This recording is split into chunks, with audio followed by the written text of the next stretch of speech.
오늘 주어진 본문 창세기 48장의 말씀을 함께 살펴보겠습니다. 창세기 48장입니다.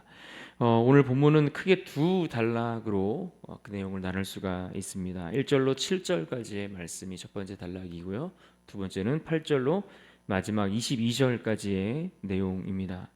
첫 번째 단락에서 야곱이 요셉의 두 아들을 자기의 아들들의 반열로 그들을 끌어올려서 마치 그들을 입양하는 것과 같이 그들을 축복하고 그들을 인정해주고 그들에게 분깃을 나눠주겠다라고 하는 내용이 첫 번째 단락에서 소개가 되고 있고요. 두 번째 단락에서는 야곱이 요셉의 두 아들, 다시 말해 므낫세와 이 에브라임을 축복하는 그런 내용들이 두 번째 단락에 소개되고 있습니다. 먼저 1절을 보면 이렇게 시작합니다. 이 일 후에 어떤 사람이 요셉에게 말하기를 내 아버지가 병들었다 하므로 그가 곧 두 아들 므낫세와 에브라임과 함께 이르니. 여기 보시면 이 일 후에라는 표현으로 오늘 말씀이 시작하는 것을 봅니다. 이 일 후에, 여러분 이것이 무엇을 가리킬까요? 우리가 어제 살펴봤던 창세기 47장 27절로 마지막 31절까지 이르는 그 단락에서 야곱이 자신의 유해를 자신이 죽고 나면 자신의 시신을 가나안 땅, 애굽에 묻지 말고 가나안 땅으로 돌아가서 그 가나안 땅에 장사할 것을 맹세하도록 요셉에게 요구했던 내용들을 볼 수가 있습니다. 바로 그 내용을 가리키는 그 사건을 가리키는 일입니다. 그런데 여기서 1절에서 일이라는 이 단어, 그 일 할 때 이 일이라는 단어는 단지 사건만을 가리키는 단어로 사용된 것이 아니라 원문에 따르면 떼바르라는 단어가 쓰여졌는데 이 단어의 이 복수형으로 쓰여진 이 단어는 사건 외에도 말씀이나 약속 이런 등등의 의미들을 함께 포함하고 있는 단어입니다. 그래서 1절에서 이 일 후에라고 얘기를 하면 야곱이 자신의 유해를 가나안 땅으로 가서 묻어달라라고 요셉에게 맹세하게 했던 그 사건과 더불어 그 맹세의 내용 무엇입니까? 하나님이 우리에게 약속하신 그 땅은 애굽 땅이 아니라 가나안 땅이다. 그러므로 언젠가 우리는 그 가나안 땅으로 반드시 돌아가야 한다. 하나님이 우리에게 그 땅을 영원한 땅으로 주시겠다 말씀하셨던 그 약속의 내용까지도 포함하고 있는 그 일 후에 오늘 사건들이 이어지고 있다라는 사실을 우리가 알 수가 있는 겁니다. 또 1절에 보면 여기에 이제 등장하는 어떤 사람이 등장을 합니다. 그래서 읽다 보면 이 어떤 사람이 누구일까 이렇게 우리가 관심을 갖기도 하는데 학자들에 따라서는 이 어떤 사람에 대해서 요셉이 야곱의 그 이 간병을 위해서 특별한 사람을 옆에 두었다라고 이야기하는 견해도 있고 또 어떤 사람은 요셉의 아들 중에 이 에브라임 둘째 아들 이 에브라임에게 그 일을 맡겼다라고 이야기하는 사람들도 있습니다. 그러나 분명한 것은 오늘 본문에서는 그가 누구인지에 대해서 명확하게 이야기하고 있지 않다라는 것. 그리고 더불어서 그가 실제로 누구인지에 대해서 오늘 본문 자체가 중요하게 여기고 있지 않기 때문에 어떤 사람이라고 그냥 칭하고 넘어갔다라는 겁니다. 그래서 우리가 이 어떤 사람이 누구인가 여기에 관심을 갖다 보면 오히려 오늘 성경이 말씀하고자 하는 그 핵심을 놓칠 수 있다라는 것을 우리가 주의해서 읽을 필요가 있습니다. 그래서 1절은 그렇게 야곱이 병들었다라는 소식을 듣게 되어서 요셉이 그의 아들들을 데리고 야곱을 찾아오는 내용으로 시작합니다. 그런데 이 야곱을 찾아오는 요셉을 보고서 2절에 보시면 이스라엘이 힘을 내어 침상에 앉았다 이렇게 표현하고 있습니다. 병들어 있는 그 야곱이 힘을 내어서 이 요셉을 만나기 위해 침상에 앉았다 이렇게 표현을 해주고 있는 겁니다. 여기서 힘을 내었다라는 이 표현을 보면 여기는 스스로 견고히 하다라는 의미가 있습니다. 그래서 그 모세의 뒤를 이어서 이스라엘의 지도자가 되었던 여호수아에게 마음을 강하게 하고 담대하라라고 말씀하셨던 하나님의 그 말씀이 사용될 때에 거기서 사용되었던 단어와 동일한 단어가 오늘 이 야곱이 힘을 내다라는 그 단어에 담겨 있고 같은 단어가 사용되었다라는 겁니다. 그래서 1절에서 야곱이 병들었다라는 이 단어와 또 야곱이 2절에서 힘을 내었다라는 이 단어가 대조를 이루고 있는 것을 보게 됩니다. 다시 말해 지금 야곱은 그가 나이가 많아서 몸이 쇠약해졌지만 아버지로서 특별히 영적인 어떤 지도자로서 그가 자손들을 축복하는 그 일에 있어서 그가 게을리하지 않고 힘을 내어서 최선을 다하는 그런 감동적인 모습을 오늘 말씀 속에서 우리에게 보여주고 있는 것입니다. 우리가 이 모습을 보면 참으로 우리가 이 땅에서 육신은 쇠약해져 가겠지만 당연히 우리의 육신은 연약해져 가겠지만 우리가 마지막까지 영적으로 깨어서 어떤 하나님께서 주신 그 사명들을 감당하는 것, 이것이 우리에게 얼마나 중요한 일이고 또 그것을 감당하기 위해 우리가 정말 힘을 내어 최선을 다하는 삶, 그런 삶을 살아가는 것이 참 귀하고 복되다라는 것을 우리가 다시 한번 생각하게 됩니다. 특별히 우리가 요즘 수요 자녀 축복 기도회를 우리가 하고 있는데요, 부모로서 또 하나님이 주신 그 영적인 권위를 가지고서 우리 자녀들에게 다른 것이 아니라 어떤 영적인 그런 축복, 어떤 신앙과 믿음의 그 축복들을 부모로서 그들에게 전달하고 그들에게 정말 기도하고 그들을 위해 최선을 다해서 그런 신앙의 유산들을 물려주기 위해 쓰는 것, 여러분 이것이 얼마나 하나님이 또 기뻐하시는 일인가 하는 것을 다시 한번 생각하고 깨닫게 되는 겁니다. 그래서 우리 모두가 정말 이 야곱의 모습을 보면서 야곱과 같이 전심으로 하나님의 축복을 우리 자녀들에게, 다음 세대에게 물려줄 수 있는 그러한 복된 인생이 될 수 있기를 간절히 소망합니다. 야곱은 그렇게 자녀들을 축복하는 일에 힘을 내고 있는 모습을 우리는 보게 됩니다. 그러면서 야곱은 3절 말씀에 보면 이 요셉에게 그가 살아왔던 지난 날들에 대해서 언급해 주는 것을 볼 수 있습니다. 3절 말씀을 봅니다.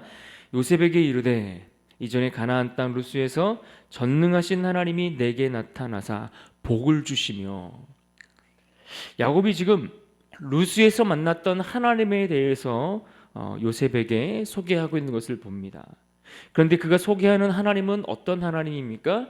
전능하신 하나님이라고 소개해 주고 있습니다. 이 전능하신 하나님이라는 이 단어는 히브리어로 엘 샤다이라는 단어입니다.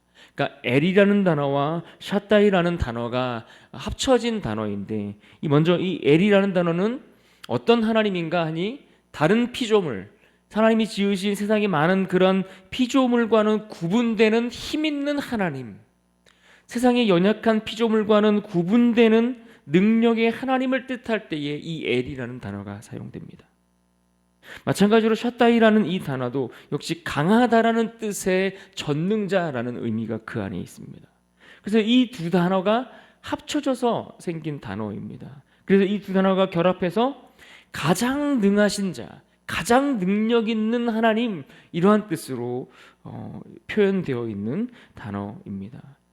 그래서 창세기에 보면 이와 같은 전능하신 하나님이라고 표현된 것이 여러 곳에 등장하는데, 그중에 대표적인 세 곳을 꼽아보면, 먼저 창세기 17장에 99세가 되었던 이 아브라함에게 하나님이 찾아오셔서 내가 내 몸에서 날 그 아들 이삭을 너에게 주겠다라고 약속하실 때의 그 하나님을 전능하신 하나님으로 소개했습니다. 또 창세기 28장에 보면 이삭이 이 야곱이 밧단 아람으로 출발할 때에 그의 인생을 하나님 앞에 올려드리면서 하나님 손에 정말 그 야곱이 살아갈 그 인생을 맡겨드릴 때에 누구에게 맡겨드립니까? 전능하신 하나님 손에 맡겨드리는 장면을 우리가 생각해 볼 수 있습니다. 그리고 또 하나를 뽑으면 오늘 본문에서 지금 자신의 인생을 전능하신 하나님이 돌보셨다라고 고백하는 이 장면을 우리가 생각해 볼 수 있습니다. 자신의 삶을 돌아보니까 정말 불가능할 것 같았던 인생을 자신이 살아왔더라는 거예요. 그런데 그 불가능할 것 같았던 그 인생의 길을 누가 인도하셨는가? 전능하신 하나님이 인도하셨다. 그분의 그 능력으로 그 불가능한 인생을 내가 살아가는 것이 가능했다라고 그는 고백하고 있는 것을 볼 수가 있습니다. 그러면서 그가 자녀들을 축복하는데 우리가 그 내용을 들여다보면 일반적으로 부모들이 세상을 떠날 때 축복하는 내용과 사뭇 다른 내용들이 담겨 있는 것을 볼 수 있습니다. 자신이 죽고 난 후에 자신이 가지고 있는 그 재산들을 어떻게 분배할 것인지 이런 내용들을 담고 있지 않는 것을 우리가 봅니다. 4절에 보시면 하나님이 자신에게 주셨던 그 축복이 담겨 있는 그 내용들을 그대로 가지고 자녀들을 축복하는 것을 봅니다. 4절을 봅니다. 내게 이르시되 내가 너로 생육하고 번성하게 하여 내게서 많은 백성이 나게 하고 내가 이 땅을 내 후손에게 주어 영원한 소유가 되게 하리라 하셨느니라.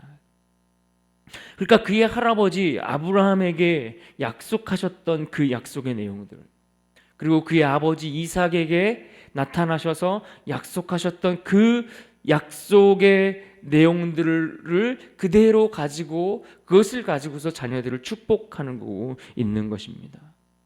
그러니까 그들이 지금 살고 있는 곳은 어디입니까? 애굽입니다.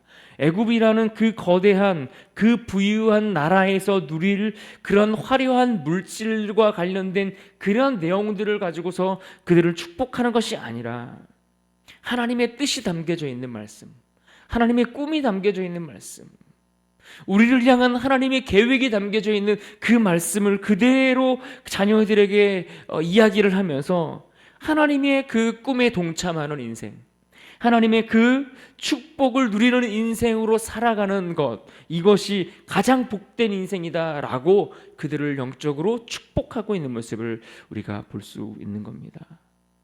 그래서 우리는 이 말씀을 보면서 그것에 반해 우리는 참으로 우리 자녀들에게 또 다음 세대들에게 우리 젊은이들에게 정말 우리가 무엇을 물려주려고 애를 쓰는가, 우리가 정말 가치 있다라고 여기고 판단하고 정말 우리가 소중하게 여기는 가치가 어디에 있는가 하는 것을 우리는 다시 한번 생각해보고 또 반성하게 됩니다. 신앙의 가치, 눈에 보이지 않지만 그 믿음의 가치, 그 영적인 가치를 정말 우리가 최고의 가치로 인정하고 살아가고 있고 또 이것을 우리 다음 세대들에게 물려주기 위해 우리는 정말 힘쓰고 애를 쓰고 있는가 하는 것입니다. 그러면서 오늘 이 요셉의 두 아들을 요셉을 대신해서 요셉의 형들과 동등하게 그들에게 각각의 분깃을 얻도록 하겠다 하는 내용들이 5절과 6절에 나오는 것을 봅니다. 5절과 6절을 봅니다. 내가 애굽으로 와서 내게 이르기 전에 애굽에서 내가 낳은 두 아들 에브라임과 므낫세는 내 것이라. 르우벤과 시므온처럼 내 것이 될 것이요. 6절 이들 후에 내 소생은 내 것이 될 것이며 그들의 유산은 그들의 형의 이름으로 함께 받으리라. 여러분 여기 보시면 야곱이 지금 요셉의 두 아들을 요셉의 형들의, 그러니까 요셉의 형제들의 반열로 끌어올려서 마치 그들을 입양하는 것과 같이 그렇게 그들을 인정해주고 그들에게 각각의 분깃을 주겠다라고 하는 것을 볼 수가 있습니다. 이스라엘이 12지파로 구성이 되는데 이 12지파는 이처럼 야곱의 12아들들에게서 시작이 됩니다. 그런데 이 12명의 아들들 중에서 그 중에 이제 레위는 하나님께 특별히 구별되어서 하나님께 드려진 그런 존재로 그 하나님께서 받으셔서 그들에게는 특별히 별도의 분깃을 주지 않고 성막에서 섬기면서 하나님이 그들에게 분깃이 된다라고 그들을 축복하는 것을 우리는 나중에 보게 됩니다. 그래서 이 레위가 빠진 그 자리, 그 빈자리를 오늘 5절과 6절에 말씀하셨던 것처럼 요셉을 대신해서 두 아들 므낫세와 에브라임이 각각의 한 지파씩을 분깃으로 받아서 차지하게 되는 겁니다. 성경에 보면 당시 장자들에게, 당시 사회 속에서도 장자들에게는 늘 유산을 물려줄 때에 다른 자녀들보다 2배의 몫을 유산으로 물려주고 주어지는 것을 우리가 볼 수 있습니다. 그래서 야곱의 이 계보를 보고 그 계보를 통해서 이루어지는 이스라엘 민족의 구성을 보면 결국 영적인 장자로서의 그 계보는 유다를 통해서 이어집니다. 그래서 유다의 계보를 통해서 나중에 예수 그리스도께서 탄생하게 되죠. 그런데 요셉은 실질적으로 어떤 역할을 했습니까? 가족을 책임지고 가족들의 생계를 이끌어가고 그 모든 것들을 책임지는 그러한 어떤 실질적인 장자의 역할들을 하지 않았습니까? 그래서 그러한 역할들을 했기 때문에 요셉에게는 두 아들들을 통해서 유산의 두 몫을 받는 그런 장면을 우리가 보게 되는 것입니다. 게다가 이 요셉의 아들들은 애굽의 여인들에게서 낳은 자녀들입니다. 하지만 애굽의 여인들의 피가 섞여 있는 그러한 자녀들임에도 불구하고 그들이 당당하게 지금 이스라엘의 지파로서의 한 지파씩을 차지하게 되는 장면인 겁니다.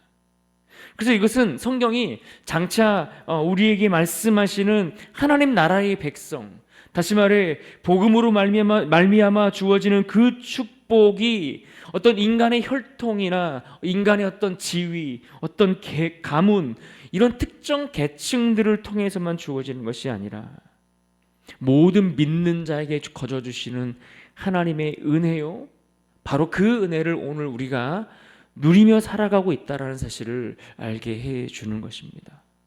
그래서 그런 혈통들을 따라 주어지는 것이 아니라 믿는 자에게 주신다라고 하는 그 이방인들을 향한 그 하나님의 약속의 말씀들이 이미 이 구약 시대 때 구약 성경 안에, 특별히 오늘 본문 안에서도 그 의미의 내용들이 담겨져 있는 것을 우리는 볼 수가 있고 확인할 수 있다라는 이야기입니다. 이제 48장의 두 번째 단락을 우리가 살펴볼 텐데 8절부터 시작이 됩니다. 8절을 봅니다.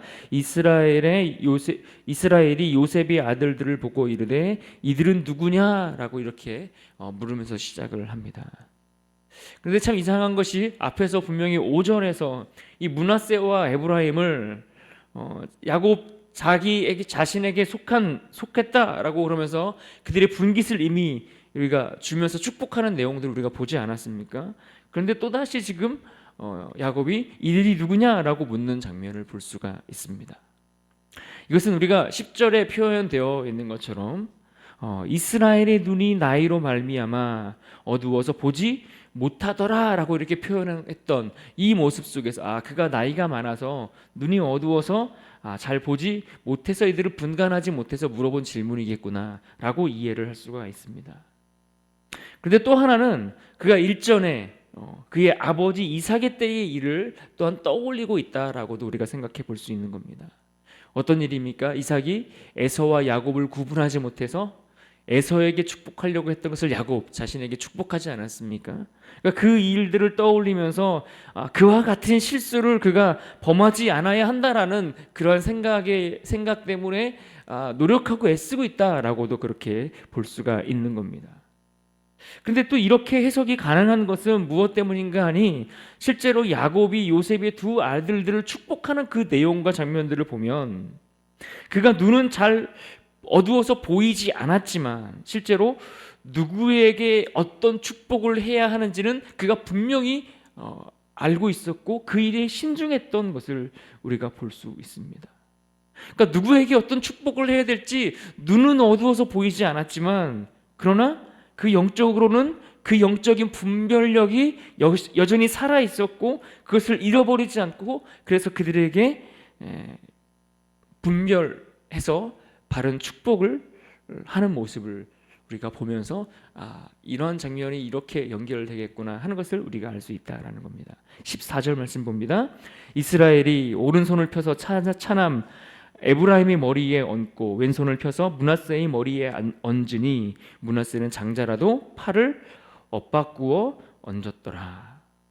당시 히브리인들에게 그리고 고대 근동 사람들에게 있어서 오른손은 권위를 상징합니다. 그리고 탁월한 능력을 상징할 때에 늘 오른손을 그들이 생각하고 떠올리게 되고 그렇게 이해를 했습니다. 그렇기 때문에 그들의 상식대로라면은 이 야곱이 요셉의 아들들을 축복할 때에 오른손을 누구에게 얹어야 됩니까? 므낫세에게 얹어야 되는 겁니다. 므낫세가 첫째니까, 그죠? 그리고 차남인 에브라임에게 왼손을 얹어 축복하는 것이 맞습니다. 그런데 야곱은 지금 두 손을 엇바꾸어 엇바꾸어 이렇게 머리 위에 손을 얹었다라고 그렇게 표현해 주고 있는 겁니다. 여기서 엇바꾸다라는 이 단어를 보시면 우리가 이해한 의미대로 두 손을 서로 바꾸어서 그들 머리 위에 얹었다 이렇게 이해하는 의미가 담겨져 있는 그 뜻이 그대로 있습니다. 그런데 동시에 이 엇바꾸다라는 이 단어 속에서는 원문의 의미 안에는 신중하다 그리고 지혜롭다라는 뜻도 그 단어 안에 함께 포함되어 있는 그 단어가 사용되었습니다.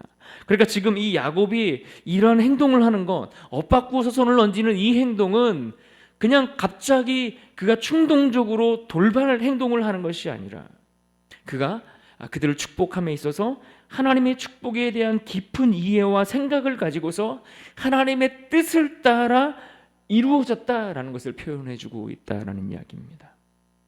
최근 우리가 성경에서 등장하는 인물들 가운데 눈의 시력이 어두워졌다라는 것들을 표현되어 있는 장면들을 몇 가지 우리가 이야기를 나눈 적이 있습니다. 그런데 주로 그런 표현들에 있어서 눈이 어두워졌다라는 표현이 육신의 눈이 어두워졌다라는 표현뿐만 아니라 그가 영적인 상태도 어두운 상태 가운데 있는 것을 표현할 때에 눈의 시력의 어두움을 눈이 흐려졌다 이렇게 표현했다라고 우리가 그렇게 이야기를 나누었던 기억이 있습니다. 그런데 오늘 본문에서 야곱은 그의 육신의 눈은 어두워진 것이 맞지만 그렇다고 그의 영적인 안목까지 어두워지지는 않았다라는 것을 오히려 우리에게 보여주면서 그가 정말 마지막 하나님 앞에 가는 그 순간까지 그가 영적으로 깨어서 그 영적인 분별력과 그 영적인 탁월함들을 가지고 있었다라는 것을 우리가 확인할 수 있다라는 겁니다. 그러고 보면 정말 야곱은 그의 인생이 정말 완전한 진짜 반전을 이루었다 싶은 그런 인생을 살았던 인물이 야곱이라는 생각을 해보게 됩니다. 그의 인생의 시작과 출발은 어땠습니까? 속이는 자로 출발합니다. 형의 발 뒤꿈치를 붙잡고 나올 만큼. 그런데 그의 인생의 마지막은 그가 속이는 자 경쟁에서 막 다른 사람을 짓밟고 자신의 이익을 위해 달려가는 그러한 인생이 이제는 오히려 믿음의 탁월한 하나님의 사람으로서 그가 성장하여서 그 하나님의 부르심 가운데 그 마지막까지 그 역할들을 감당하고 있는 그 모습으로 인생을 마무리하는 것을 우리는 보게 됩니다. 그래서 이 모습을 보면서 하나님 우리의 삶도 참 이와 같이 되기를 원합니다. 이 고백을 하지 않을 수가 없습니다. 우리의 삶도 그와 같이 세월이 갈수록 더 선명한 하나님의 형상이 우리의 삶 가운데 새겨지게 하시고 그 삶에 정말 하나님의 그 성품이 더 깊게 새겨지고 영적으로 더 밝게 빛나는 그런 인생이 될 수 있기를 우리가 기도하고 하나님 앞에 엎드리는 거, 그럼 이것을 우리가 간절히 소망해야 하지 않겠습니까? 그런데 오늘 말씀에 보면 그에 반해서 요셉의 모습은 지금까지 그가 정말 탁월한 지혜의 모습을 우리가 많이 보지 않았습니까? 47장에서도 그가 애굽을 통치하는 일에 얼마나 큰 공을 세웠는지를 우리가 보았습니다. 특별히 이 47장 말씀 속에서는 그 가족들을 애굽으로 인도하여서 그들이 정착하기까지 그들이 정말 큰 민족을 이룰 수 있는 많은 기반들을 그가 마련하는 그 일에 정말 최선을 다하고 공을 세웠던 것을 우리는 볼 수가 있었습니다. 하지만 그가 오늘 본문 속에서는 그의 자녀들의 문제에 대해서만큼은 야곱만큼이나 영적인 것을 분별함에 있어서는 그렇게 미치지 못했다라는 것을 우리가 확인할 수가 있는 겁니다. 그래서 요셉은 18절에 보시면 아버지 야곱이 첫째와 둘째를 어긋나게 축복하는 그 모습을 보면서 아쉬움을 표현하게 됩니다. 그러자 야곱이 그 아쉬움을 표현하는 이 요셉을 향해서 어떻게 말합니까? 하나님의 뜻을 분별해서 그 하나님의 뜻이 무엇인지를 그에게 설명해 주는 내용이 19절과 20절의 말씀입니다. 19절과 20절 말씀 봅니다. 그의 아버지가 허락하지 아니하며 이르되 나도 안다 내 아들아 나도 안다. 그도 한 족속이 되며 그도 크게 되려니와 그의 아우가 그보다 큰 자가 되고 그의 자손이 여러 민족을 이루리라 하고 그날에 그들에게 축복하여 이르되 이스라엘이 너로 말미암아 축복하기를 하나님이 내게 에브라임 같고 므낫세 같게 하시리라 하며 에브라임을 므낫세보다 앞세웠더라. 우리는 여기서 요셉을 보면서 종종 부모가 자녀들을 향한 어떤 하나님의 뜻을 분별함에 있어서 부모의 어떤 연약함 때문에 그러지 못하는 모습들에 대해서 한 번쯤 생각해 보고 넘어가게 됩니다. 그만큼 부모가 영적인 권위를 가지고 자녀들을 바르게 지도를 해야 되고 바르게 인도해야 되고 그들을 그렇게 참 바르게 지도하고 가르쳐야 되는데 이것이 참 얼마나 어렵고 힘든 일인가 하는 것을 우리가 생각해 보게 됩니다. 부모가 세상에서는 굉장히 지혜로운 자일 수 있고 부모가 세상에서는 많은 일들을 감당하며 정말 훌륭한 인물일 수 있고 뛰어난 사람일 수 있지만 또 다른 집의 자녀들을 대하는 일에 있어서는 누구보다 잘하는 사람일 수 있지만 정작 자신의 자녀를 지도하는 일에 있어서는 늘 부모가 그 균형을 놓칠 때가 얼마나 많은가 하는 것을 생각해 보게 됩니다. 그러니까 자녀들에 대해서 우리가 정말 어떤 영적인 진짜 분별력들을 가지고 제대로 평가하고 그 기준들을 삼아서 자녀들을 축복해야 되는데 자기 자녀들에 대해서 우리가 그렇지 못할 때가 많이 있지 않습니까?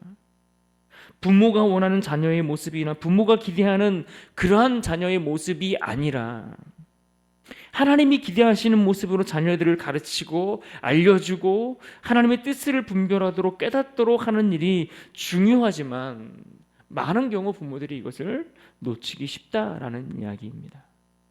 그래서 오늘 우리는 이 아침에 오늘 말씀을 통해서 야곱을 통해 도전을 받기를 원합니다. 야곱이 보여줬던 그 마지막의 삶의 그 모습 속에서 도전을 받으며 주신 말씀을 꼭 붙들 수 있기를 바랍니다. 그래서 오늘 우리가 붙들었으면 하는 말씀은 16절 말씀입니다. 16절 말씀을 우리 한 목소리로 한번 읽어보겠습니다. 16절입니다. 시작. 나를 모든 환난에서 건지신 여호와의 사자께서 이 아이들에게 복을 주시오며 이들로 내 이름과 내 조상 아브라함과 이삭의 이름으로 칭하게 하시오며 이들이 세상에서 번식되게 하시기를 원하나이다. 아멘.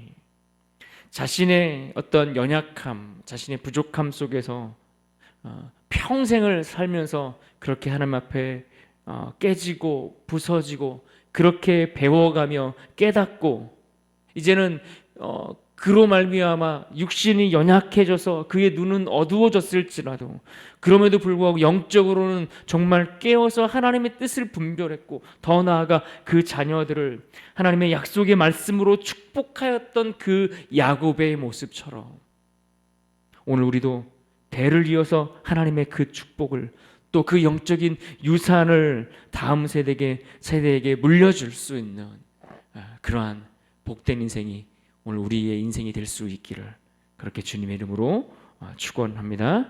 같이 한번 기도하겠습니다. 오늘 말씀 속에서 우리가 두 가지 기도 제목 가지고 함께 기도합니다. 먼저 기도하실 때 신앙의 가치와 믿음의 영적 유산을 우리 다음 세대에게 물려줄 수 있는 은혜를 우리에게 허락해달라고 같이 기도하면 좋겠습니다. 더불어 기도하실 때에 우리의 육신은 연약하여질지라도 날마다 속사람은 더욱 강건해지는 은혜를 하나님 우리에게 허락하여 주시옵소서. 우리 이 두 가지 기도 제목 놓고서 함께 기도하도록 하겠습니다.